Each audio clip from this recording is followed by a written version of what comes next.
घनी जंगलों से घिरा हुआ एक किला, टूटी हुई दीवारें, सुनसान गलियां।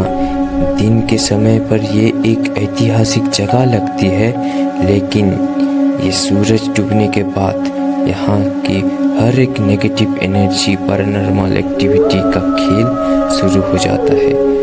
कहा जाता है इस किले और इस इलाके पर एक दिव्य शक्ति वाले तांत्रिक का श्राप है, जो इसने मरते वक्त अपने प्यार का ना मिलने की दुख पर इस किले के ऊपर दिया था। तो सवाल ये है, क्या उसी श्राप की वजह से ये एक भूतिया किले में तब्दील हो गया, या फिर ये एक और ही मिस्ट्री है। भानगढ़ किला राजस्थान की तपती गर्मियों में बसा ये 1573 में भगवान दास ने बनाया था। भगवान किला कहा जाता है ये प्रेम और काला जादू की ऐसी टकरार में ये पूरा किला ही जला के रख दिया।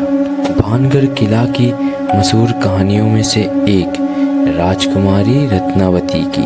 कहा जाता है रत्नावती इतना सुंदर थी जैसे स्वर्ग से आई हुई अप्सरा लगती थी, पर हर एक चमकते चांद की तरह उसके पर भी एक काला दाग लगने वाला था, और वो दाग सिंधिया नाम का एक तांत्रिक लगाने वाला था। सिंधिया कोई मामूली तांत्रिक नहीं था। उसका मंत्रों का जादू, आंखों की चमक किसी को भी अपना गुलाम बना सकता था। उसकी दैविक मंत्रियों से किसी का भी वो भाग सुधार सकता था और उजाड़ भी सकता था। पर सिंधिया तांत्रिक सिर्फ अपने प्यार के करीब रहना चाहती थी, जो कि राजकुमारी रत्नावती।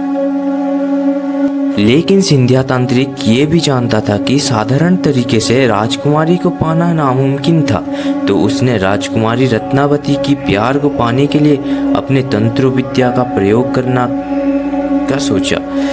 एक दिन जब राजकुमारी की दासी राजकुमारी के लिए बाजार से बालों में लगाने वाला तेल लाने गई, तो मौका देखकर उसने उस तेल पर अपना काला जादू इस्तेमाल कर दिया। मतलब सिंधिया तांत्रिक राजकुमारी के ऊपर वशीकरण टोटका इस्तेमाल करने वाला था।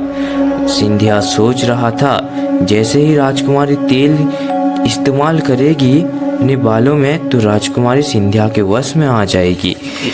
लेकिन किस्मत तो कुछ और ही चाहती थी। राजकुमारी की गुप्तचरों ने किसी तरह ये बात पता लगा ही ली।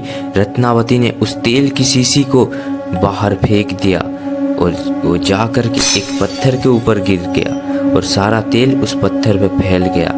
कहते हैं वही पत्थर जाकर के सिंधिया तांत्रिक के ऊपर गिर गया और वहीं पर ही उसका मौत हो गया। पर दोस्तों, मरने से पहले पूरी भानगढ़ को एक भयानक श्राप दे दिया कि ये किला और शहर कभी आबाद नहीं होगा। ये रहने वाले हर एक इंसान खत्म हो जाएगा और उसकी कभी पुनर्जन्म नहीं होगा। यहाँ वो भटकता ही रहेगा। कहते हैं सिंधिया तांत्रिक के मरने के बाद पड़ोसी राज्यों ने भानगढ़ पर बुरी तरीके से आक्रमण कर दिया और भानगढ़ पूरी तरीके से तबाह हो गया। तब से अभी तक उस रात में जाने पर अभी भी वहाँ मना है, और रात में कुछ ऐसे डरावने पैरानॉर्मल एक्टिविटी और कुछ हरकत होते रहते हैं। वीडियो अच्छा लगा तो एक लाइक, सब्सक्राइब कर देना फोकस इंडिया को।